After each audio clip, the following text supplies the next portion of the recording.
It is time to roar around the ring, coming off a Survivor Series in San Diego. That dude, Daryl Taylor is here with me. I'm Justin Valentine, coming off of Thanksgiving as well, a holiday weekend. It's already the end of 2025. Daryl, we're about to be in Wow. WrestleMania season again.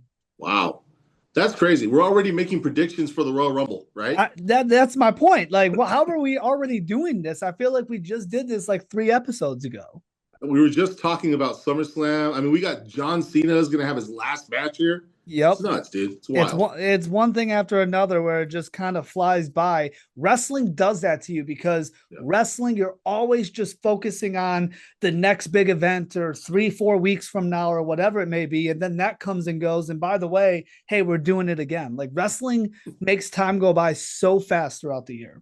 You're just trying to get through week by week. And then Yeah. it's like, hey, we're at Survivor Series. Hey, we're at the Royal Rumble. Like, oh my God, Right. it's wild, dude. So let's talk Survivor Series, War Games again, San Diego in a stadium, and once again, women's they opened the show, the men's they closed out the show, and let's talk about the men's. They were building this up as the most star-studded War Games ever, the greatest War Games ever. Brock Lesnar's involved, Roman, Cody, and Punk, the biggest names. Of course, Seth Rollins out with injury, so they kind of packed everybody of big name in this match. Did this match follow through on all the hype around the most star-studded War Games? I don't know about follow. I mean, well, as far as match quality goes, it was by no means terrible. But star-studded, definitely. I mean, if you want to talk about putting a lot of your A-listers in a big-time stipulation match, absolutely. Um, it still begs the question, though, and I know this is something we're probably going to talk about. Do we need to keep doing this consistently every year, though? Yeah, that's my question is War Games on either side, men's or women's, was it Right. needed this year? I love that they brought it to the main roster a few years ago. And it's funny because people, the second they start talking about War Games, they want to compare it to Blood and Guts in AEW. And they just did that a couple weeks ago in AEW. And Right. instantly they were showing how bloody it was because it's supposed to be a war. That's not what makes it a failure or not. We don't need, just because AEW goes out there and puts, everybody through thumbtacks every other show, it doesn't mean it's great, or the fact that WWE doesn't do it makes it a failure. For me, it's just like, is it needed, right? It's not Right. about whether it's bloody or hardcore or not. That adds to it, sure, sometimes. Does the storyline actually, call for that? And when they brought War Games to the main roster a couple years ago, it's because you had the bloodline and the men's side of things. You had factions like the Judgment Day or Damage Control in the women's division that felt like, okay, we need a crew to go against this faction that's trying to take over, and we need to go to war. Where this year, in both the men's and women's, it was just star-studded. Yes, they had big names in both, but we were just kind of taping together three of our biggest rivalries and saying, go into War Games, right? Right. I mean, well, here's the thing for me. You had both world champions in one match. I mean, they're at the Survivor Series, which historically at least has one really good world title defense since we got into the two belt era. How are we going to have both world champions in there? I mean, you're Right. telling me it's just I don't know. Like, part of me says Cody probably should have been in a singles match somewhere. Sure. But I know Survivor Series, the whole point of the actual event is supposed to be, the lone survivor kind of thing. Now with War Games, we've turned it into the lone surviving team, or whoever the guy who gets the pinfall or the girl who gets the pinfall. I get that. I just think that we're kind of like we're heading into that territory when Vince McMahon was in charge, and it was like, well, we have to do a Hell in a Cell, pal. And it's like, well, do you have to? Right. Or are you just forcing it? And I'm again, this wasn't. I wouldn't say it was forced 100%, but I think we're kind of creeping into that territory. If every year we're just expecting, well, we got to do the War Games. It's like, okay, well, so I don't know. And 2 points to what you just said. First, for me, is we only had 4 matches on the card, yet we had how many commercial breaks? And Right. they were like 4 to 5 minute commercial breaks, by Right. the way. And They that's were not counting lengthy. entrances. So that's a whole nother match. We could have had a whole fifth title match within the same runtime at Survivor Series. And yeah, forcing the issue when it comes to war games, I think is a big deal because we call it Survivor Series war games. And again, they did it because it made sense a few years ago, and now they feel like they have to do it. You could have given us the same exact match and given us the traditional Survivor Series Yeah. match. That gives us just as much as War Games does because you get the storylines being able to be played out in a traditional Survivor Series match. And if anything, superstars are able to get their stuff in and shine a little bit more because you don't have 10 people within 2 rings in one cage doing a bunch of crazy shit at the same time, where you can actually focus in on, each interaction one thing at a time. The traditional Survivor Series match, we got it on SmackDown with Sami Zayn and Solo Sikoa, which that was a little predictable. Sami Zayn doing the Shawn Michaels, Dolph Ziggler, lone survivor thing. Yeah. But we got it on SmackDown. We could have easily just had a men's Survivor Series match, a women's Survivor Series match, and it would have given us the exact same thing that War Games gave us this year for me. How did you feel for the men's side, by the way? The ending, a masked man, a mysterious masked man doing Seth Rollins like moves to help the Vision get the win. Well, I mean, it's not Seth Rollins. No. I mean, people could, you could say, well, what if it is? It's like, no, dude. I mean, physically, stature-wise, that is not Seth Rollins. Obviously, the name's been flying around of people saying that, who people think it is, or confirming who it is, whatever. Here's my thing. It kind of threw me because I'm thinking, like, is this something we could have done on TV? Not because it's Braun Breaker getting the pin and this whole big thing, and it's like, oh, and there's also this, and I'm like, well, do we? Yeah, it gives the intrigue. It leaves you with a cliffhanger, which I suppose is the point of a PLE, to keep you getting into weekly television. But I'm thinking, couldn't we have done this on Raw? Yeah, yeah, we could have, but I think what you just said doesn't happen enough, and that is ending a PLE on the cliffhanger. WWE specifically has turned into the pay-per-views. The PLEs are the blow off of everything, and we get the answers to everything. Where it used to be, the PLEs always ended on one hell of a cliffhanger and makes us want to tune into Raw the next night or SmackDown that week to see who it was or what that was or see where this storyline goes from here, instead of giving us all the answers. I don't hate that they didn't reveal who it was. As a fan, I do, because I'm like, damn it, I want to know who that was. Yeah, I was waiting, like, take the mask off, take the mask off. Exactly, right? But for me, I'm like, no, I actually like the cliffhanger because I can't remember the last time we ended a PLE with a big cliffhanger. Yeah. So I appreciate that. Do you have a prediction of who this is, though? I'm probably going to go with the popular theory, no pun intended, that it is Austin Theory. That's good. You see what I did there? You see how I worked the two? but see, so here's what I'm also wondering, to the point of why we didn't get the reveal, even if it is Austin Theory, at Survivor Series. Maybe it's because there's still more of a story to tell to build up to that point. So it's like, hey, here's the person, and everyone can have their speculations and say, oh, this is who it is, this is who it is. Yeah, we might make you wait a few weeks, though, until we have the big reveal. For me, it's Austin Theory, but I think Austin Theory is working with Seth Rollins, not Paul Heyman. Okay. Because you got to remember, Seth Rollins hates CM Punk, hates Roman Reigns, hates Cody Rhodes. Yes, he got screwed over by Paul Heyman in the Vision. Yeah. And there was no, interaction between the Masked Man and the Vision to confirm they're working together. To me, and for me, this is huge for Austin Theory. This is your shot. We know the Austin Theory story. We know the John Cena situation with him. Vince McMahon loved him, and he was gone, and Money in the Bank and all that stuff. This is your shot. And if this doesn't work out, we may never see an Austin Theory breakout in WWE anytime soon. This is where it's going to happen here. And he's going to look like a star, to be the one to decide the most star-studded war games ever. That's huge. And now the names that he's going to be surrounding himself with, Brock Lesnar, Paul Heyman, Punk, Roman, Cody, everybody is going to be involved in his storyline. This is huge. Yeah, but he's working with Seth instantly Rollins in that program. You said something too, that this is probably, like, I could picture Triple H saying to him what you just said, because Austin Theory is not a Triple H guy. Yeah, that was Vince McMahon's, I like this kid, kind of deal. Sure. if Triple H is telling him, look, I want to do something with you, but essentially this is sink or swim. Sure. Don't screw it You're up. yeah, you're now in the, like you said, you're in the midst of these like A-list, top of the cream of the crop, top tier talent. If you screw this up, if you can't get this to work with these people leading you on, maybe this just ain't for you, dude. Right. Right. In the women's war games, AJ Lee got Becky Lynch to tap out. When are we going to see this one-on-one match between these two? I mean, I don't know. I don't know if you can milk this to WrestleMania. I'm assuming AJ Lee's going to have a match at WrestleMania. Right.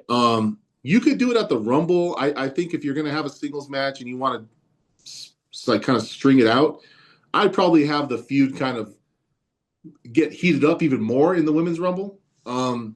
Because I feel like having that match, that big of a marquee match at the Rumble is just kind of a throwaway. Right. It's definitely WrestleMania caliber. So I'd probably lean towards WrestleMania if they can put it off that far. Yeah, I don't know that they will because of how early we've already seen WrestlePalooza, the tag match. Yeah. I know everything that's happened. And Triple H has shown he's not afraid to put a big match on another PLE. We saw Brock and John Cena just be thrown to WrestlePalooza, right? So Saturday night's main event is getting John Cena's final match. They got CM Punk's world title win on Saturday night's main event. So he's not afraid to just give us the big blow off match on another PLE or Saturday night's main event. I think it happens before WrestleMania, but WrestleMania for me, I like AJ Lee and Liv Morgan. Oh, that's I don't know nice. how we get here. It's going to take a little bit, but That's I'd nice. love to see AJ Lee and Liv Morgan because I'd like to see that IC title back involved in AJ Lee and Becky Lynch. Yeah.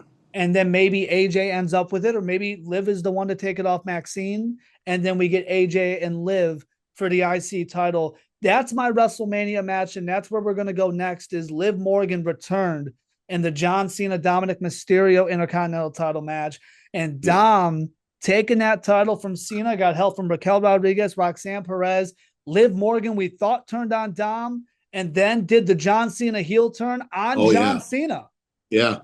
How'd you feel about this turn of events? I liked it. I liked it, one, to see Liv Morgan back. I did like the way they played it where you thought she was like allegedly struck Dominik, But I also liked it too because it gets the title off John Cena.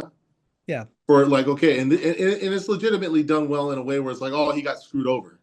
Right. That's how the title got off him. Yeah. It's not, well, he just got pinned clean by Dominik. It's like, no, he got screwed. But now it's on to his last match. And Dominik, I mean, he's going to come out of that hot as ever. Right.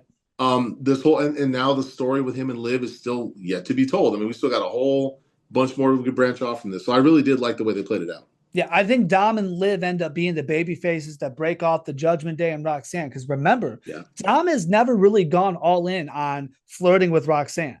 He's not really shown any interest in her the way she's shown in him. I'm not convinced this is another Rhea Ripley story. But I will say his way of winning was a masterclass in heel work. Yeah. Like one of the best heel wins you've seen in a PLE. You're talking about, let's rewind. If you noticed, this dude literally faked the exact injury that we saw Penta legitimately suffer on Raw. The same move, the same injury, everything. And then you go into Liv Morgan, because if you go and watch that slap, I'm thinking, oh, okay, she turned on him. But man, she didn't really connect on that. No, it's over the head.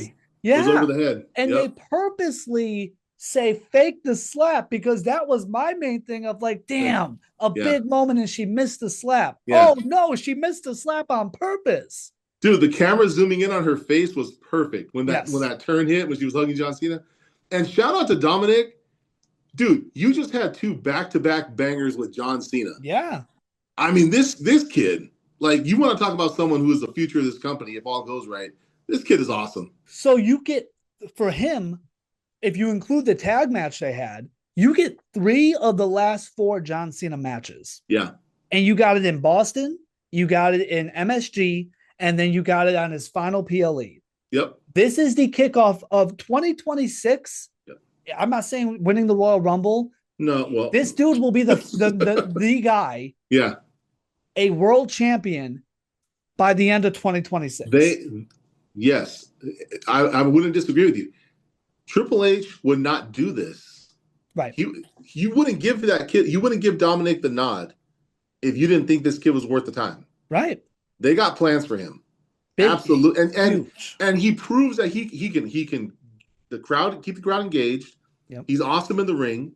I mean, dude, damn it if you aren't Eddie's kid. Seriously. Like yeah. Him saying to John Cena, to Rey Mysterio, keep my dad's name out of your mouth when he mentioned Eddie Guerrero. Are you kidding me? That's so great. He's about to go down as if he's on pace because the lines that he's already thrown out there, the ways that he's already won, he may go down as the greatest heel we've ever seen. Dude, and for Rey Mysterio, for his dad, like all things like I'm talking about like real world backstage, it took Rey so long to get to the point where he was taken serious as a competitor. Yeah. You can't tell me that Rey Mysterio is not super proud of his son. Oh my God, dude, it's so crazy. Like to see the catapult that Dominik Mysterio's been on.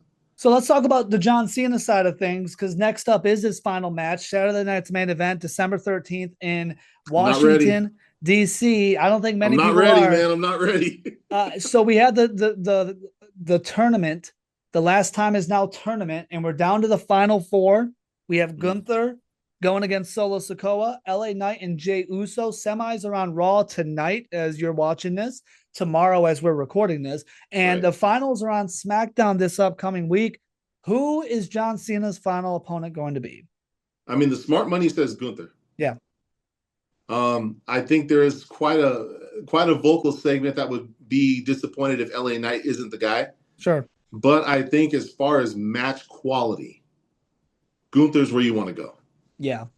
The match quality, yes, and big picture, because I think it's Gunther, LA Knight in the finals. Mm-hmm. I don't need to see Jey Uso in there. We've already seen Jey Uso and Cena do something. Solo's not even supposed to be there. He's there because of Penta's injury, to be honest. But for me, Gunther and LA Knight, and yes, Gunther is the right answer. For me, the dangerous part with that is, does John Cena really lose his final two matches? Because in my brain, if Gunther's in that final match, Gunther should get that win. And that is for me, because Gunther is the guy that has been the most dominant, right? As a champion, the IC champion run, the world title run. He beat Goldberg in his final match. You add to his resume beating John Cena in his final match. And of course, Brock Lesnar is back. If you want Gunther and Brock at WrestleMania, you send Gunther there on fire with a win over John Cena, no?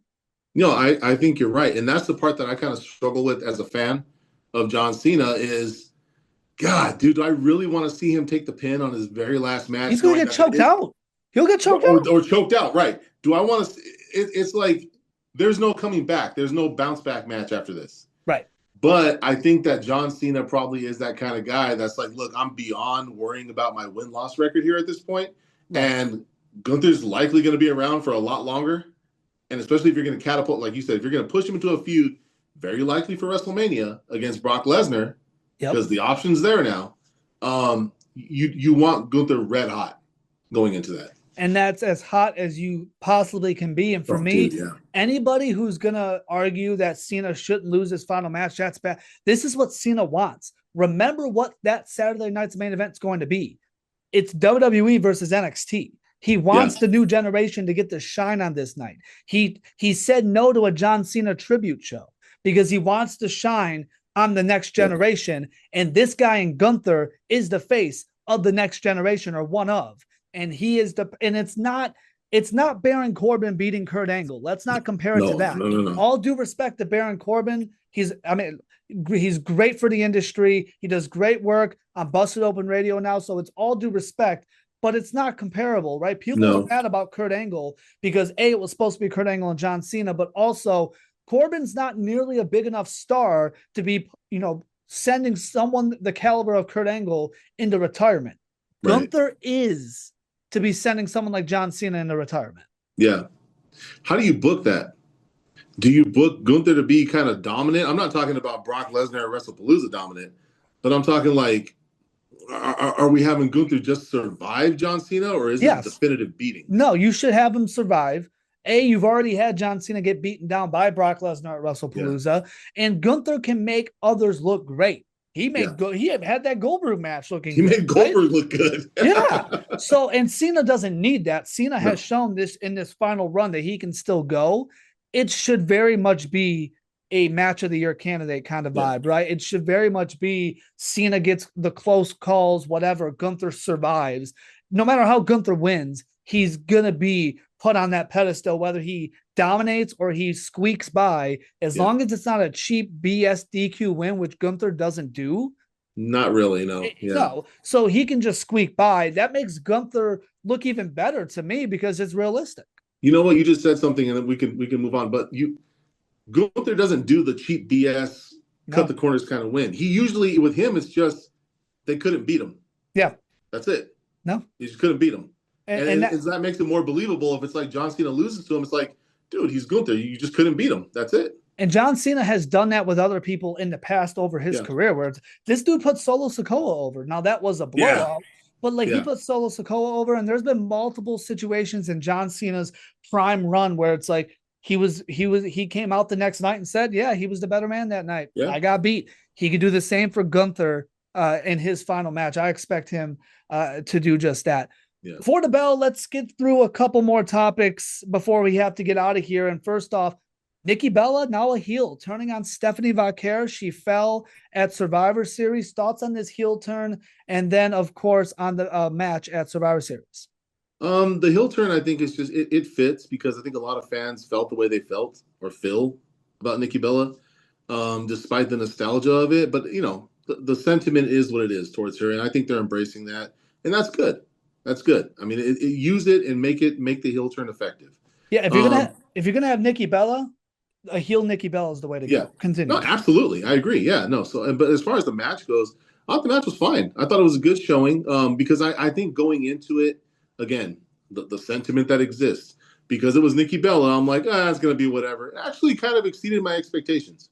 I was entertained, and it was a good showing, good outing for Stephanie Vaquer as champion. Obviously, there's gonna be bigger and better competitors for her, but I thought the match was fine. So I agree. It needed Booker T though. It needed Booker T a couple times. 100%. On the announce table, by the way. Did you hear the crowd though? Yeah, they were into making up for it. They were like, yeah. No, I love that. Heel Nikki Bella is the way to go. Yeah. And man, Stephanie Vaquer had Nikki Bella looking like she was in her prime. The match was great. Again, we've said what we've said about the Bellas and Nikki Bella overall. I will give her credit for giving this much time to WWE at this stage of her career. And again, if you're going to do it, heel Nikki Bella is the better Nikki Bella of the two. It's more realistic. And she put Stephanie Vaquer over. I love that. I'm all for it. Staying in the women's division, I'm kind of mentioned it earlier. Maxxine Dupri is your Intercontinental Champion. Chelsea Green is once again your United States Champion. Which one are you more happy for?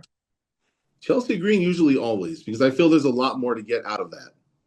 On a consistent basis. And Chelsea Green has proven. No hate towards Maxxine. Because she has come a long way. But Chelsea Green is one of those, she's one of those superstars in that division where it's just like, God, you really need to get so much more than you're given. Yeah. But when you are given something, like even if it's just 5 minutes of screen time, she's fucking excellent with it every single time. Yeah. I don't know that I love Julia losing it the way she did just because it felt random. And it felt like Julia is better than this. And it almost, I liked Kiana James as a mouthpiece at first, but now I think that storyline is overtaking how good Julia is in the ring. And that's because that was the majority of her title reign was Kiana James talking to everyone else for her. And it's like, no, Julia's amazing. Can we focus on how dominant she can be as a champion before we give Kiana all this shine? But no, Chelsea Green is always the answer to this. So since we've said that enough, I will give a ton of credit to Maxxine Dupri because she has put in a ton of work and she has genuinely improved from what we've seen over the last year or so in the ring. I don't know that she deserved that much spotlight, but I'm happy for her. And I also was a little upset because I'd like to see AJ and Becky, as I mentioned earlier, over the IC title. So when that happened, I was like, feels like we should have kept that with AJ and Becky. But Chelsea Green's always the answer when it comes to anything positive because she can do no wrong over the last year and a half in the women's division. By the way, WWE, NXT, or AAA, she's kind of she's doing it great all right all now. over.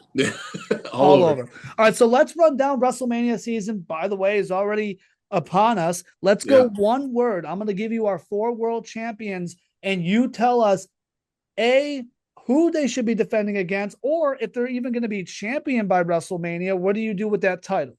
So let's start with Stephanie Vaquer in the women's world title. Yes, she will be champion. Defending against, oh God. I don't know. I kind of want to see Roxanne. Really? Give Roxanne that shine. Like, I just feel like, why not? I think she's doing great work with Judgment Day. I know she's kind of in and out of everybody's title, like, storyline somewhere in the division. Sure. But, hey, why not? I mean, I think it'd be a great match. I think the obvious answer is Rhea Ripley. Of course. That's the obvious answer. We have not seen it. I would not hate it. I would not have Rhea win. And the two characters kind of work. They do. They do. The personalities work. They 100%. I'm a stand for Roxanne. I am not going to argue you on that. Let's go Jade Cargill in the women's title. Oh, Jade. Okay. Will she be champion? I want to say yes.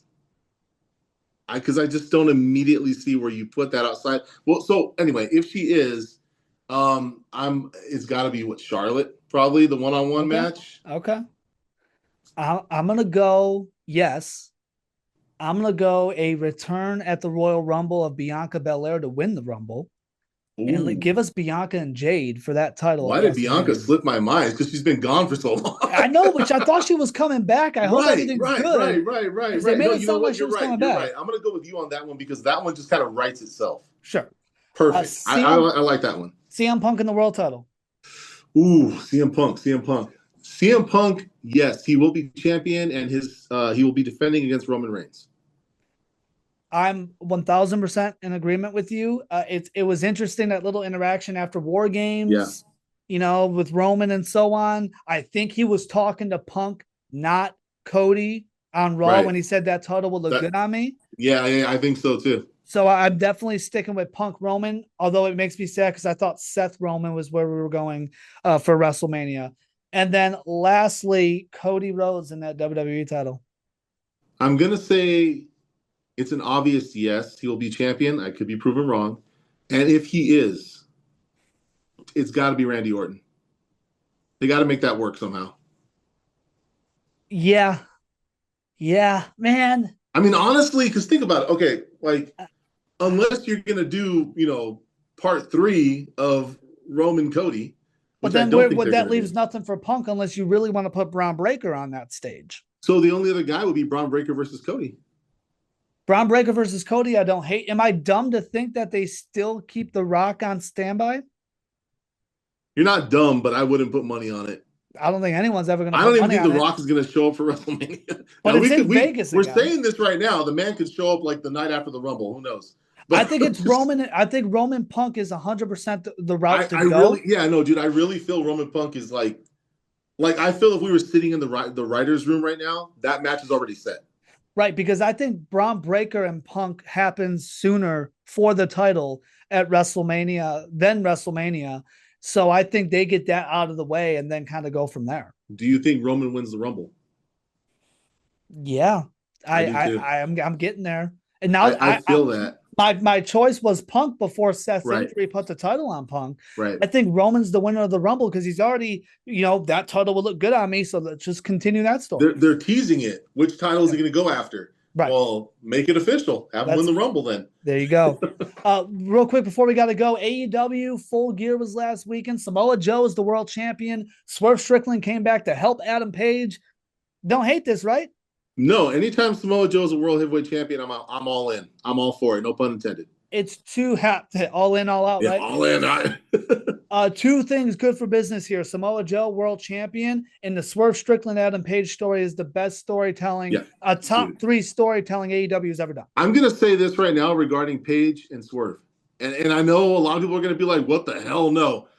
You want to talk about the comparisons of just like locked in feuds. We're talking Hitman HBK. We're talking Hogan Macho. We're talking Rock Austin. Dude, I know those are Yeah. big. I get it.